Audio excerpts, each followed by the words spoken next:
બંધારણના આમુખ વિશે આટલું જાણીશું. આમુખનો ઉદ્દેશ પ્રસ્તાવ રજૂ કરનાર પંડિત જવાહરલાલ નહેરુ. ઉદ્દેશ પ્રસ્તાવની રજૂઆત તારીખ 13/12/1946. બંધારણ સભામાં ઉદ્દેશ પ્રસ્તાવનો સ્વીકાર તારીખ 22/1/1947. બંધારણના આમુખનું પ્રારૂપ તૈયાર કરનાર સર B.N. રાવ. બંધારણમાં આમુખ તરીકે અધિનિયમિત થયું તારીખ 22/1/1950. આમુખનો અગત્યનો સ્ત્રોત અમેરિકા.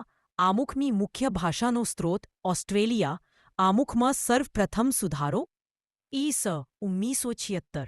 ભારતીય બંધારણના આમુખની ડિઝાઇન મધ્યપ્રદેશના જબલપુરના પ્રખ્યાત ચિત્રકાર બેઓટર રામ મનોહર સિન્હા દ્વારા તૈયાર થઈ હતી. આવા જનરલ નોલેજ વિડિયો જાણવા માટે લાઇક કરો, સબસ્ક્રાઇબ કરો અને શેર કરો.